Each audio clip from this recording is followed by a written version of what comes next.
NCERT book का motion in pen का question number 3.10 हम यहाँ पर डिस्कस कर रहे हैं। क्वेश्चन नंबर 10 क्या कहता है, on an open ground a motorist follows a track that turns to his left by an angle of 60 degree. ठीक है, इसकी जगह पर हमारे पास है 60 degree after every 500 metre starting from a given turn specify the displacement of the motorist at the third, 6th and 8th turn. Compare the magnitude of displacement with the total path length covered by the motorist in each case.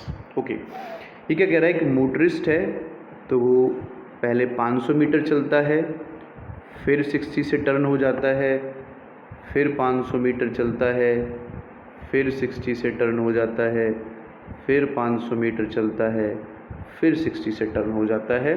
तो इसका जो हर एक का distance है वो हमें बच्चों 500 metre given है। ठीक है, 500 मीटर एंड ये भी 500 मीटर और ये भी 500 मीटर गिवन है। वो कहता है कि मैंने स्टार्टिंग पॉइंट मान लिया ए, तो यहाँ से ये जो एंगल बनेगा वो 60 डिग्री का, फिर से जो ये एंगल बनेगा क्योंकि 60 से बार बार वो टर्न हो रहा है तो ये एंगल भी 60 डिग्री का हो जाएगा, फिर से ये वाला एंगल भी 60, ये वाला एंगल भी 60 और ये वाला एंगल भी 60। तो ऐसे करके सारे एंगल्स मेरे पास 60 डिग्री के बन रहे हैं। ठीक है, तो ये इसका सेंटर हो गया मेरे पास। तो फर्स्ट हमें जो कैलकुलेट करना है वो कह रहा है कि compare the magnitude of displacement with the total path length covered by the in each case. तो पहला जो केस है वो थर्ड टर्न की बात कर रहा है, फिर 6th टर्न की बात कर रहा है, फिर 8th टर्न की बात कर रहा है। तो पहले मैं लिख लेता हूँ at third turn. Third turn पे देखो मैंने यहाँ से स्टार्ट किया है ए पॉइंट से, तो यहाँ पर फर्स्ट टर्न हो गया, यहाँ पर सेकंड हो गया और इस वाले पॉइंट पर हो गया बच्चों थर्ड। तो सीधा सीधा मेरे पास जो इसका लाइन है वो ये वाली आ रही है। ठीक है, इसकी मैं लाइन बनाऊं तो ये, तो देखो ये 500 है तो ये भी मेरे पास कितना होगा 500 मीटर ही होगा, और यहाँ से ये वाला जो 500 है, ये वाला 500 है तो ये वाला भी कितना होगा 500 ही होगा। तो अगर मैं डिस्प्लेसमेंट की बात करूं तो डिस्प्लेसमेंट कितना आ गया 500 मीटर यहाँ और 500 मीटर यहाँ, तो 1000 मीटर डिस्प्लेसमेंट आ गया।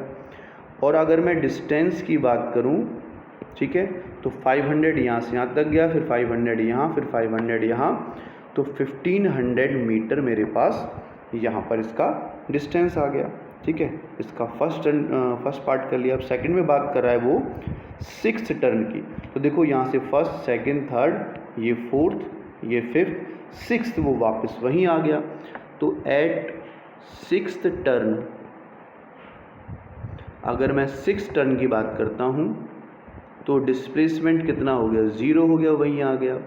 और डिस्टेंस उसने कितना चला 6 टाइम्स चला, 1 यहाँ से, 2 यहाँ से, 3, 4, 5 एंड 6 वापस यहीं आ गया।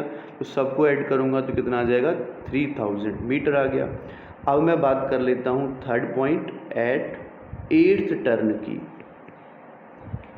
8th टर्न, जब 6 यहाँ पर हुआ तो 7 अगेन यहाँ पर होगा और 8 यहाँ पर आ जाएगा मेरे पास, इस वाले पॉइंट की बात करेगा। तो अगर मैं इनमें पहले डिस्प्लेसमेंट ही निकाल लेते हैं इसका, तो डिस्प्लेसमेंट कितना होगा, सीधा ये लाइन जो होगी वो डिस्प्लेसमेंट की होगी। तो ए, इस पॉइंट को मैंने बी और इस पॉइंट को मैंने सी नेम दे दिया। तो यहाँ से अगर मैं ए सी का स्क्वायर निकालूँ तो वो किसके इक्वल हो जाएगा बच्चों, ए बी का स्क्वायर प्लस बी सी का square plus 2ab BC cos, angle कितना बन रहा है दोनों के बीच में 60 का एंगल बन रहा है। और मैग्नीट्यूड निकालने के लिए मैं दोनों तरफ रूट कर लेता हूँ कि मुझे AC चाहिए, यहाँ से AB कितना है बच्चों, ये 500 का स्क्वायर, BC भी कितना है 500 का स्क्वायर, 2 इंटू ये भी 500, ये भी 500, तो मैं यहाँ भी लिख लेता हूँ 500 का स्क्वायर, cos 60 की वैल्यू 1/2, तो 2 से 2 कटेगा। तो हम देख सकते हैं 3 500 का स्क्वायर मेरे पास यहाँ से आ गया, 3 इंटू 500 के स्क्वायर का रूट तो जो AC की वैल्यू है वो मेरे पास आ गई 500√3। तो यहाँ से अगर मैं इसको पॉइंट में भी कैलकुलेट करूँ, √3 की वैल्यू कितनी होती है मेरे पास यहाँ से 1.732। अगर मैं इसको मल्टीप्लाई कर लेता हूँ तो मल्टीप्लाई करने के बाद मुझे अप्रॉक्सीमेटली जो है वो 866 पॉइंट समथिंग यहाँ से मिल जाएगा, 67 मान लो या कुछ ऐसा यहाँ से मुझे मिल जाएगा। तो आप इसको 500√3 तक भी यहाँ तक छोड़ सकते हो, 500√3 तक भी छोड़ने में यहाँ कोई प्रॉब्लम नहीं होगी। और अगर मैं ये आया डिस्प्लेसमेंट, ठीक है, डिस्प्लेसमेंट कितना आया 500√3। और अगर मैं डिस्टेंस की बात करूँ तो डिस्टेंस वो कितना चला यहाँ से, देखो 3000 तो यहाँ तक चला था, 500 और 500 और तो 4000 यहाँ से वो डिस्प्लेसमेंट डिस्टेंस चला, सॉरी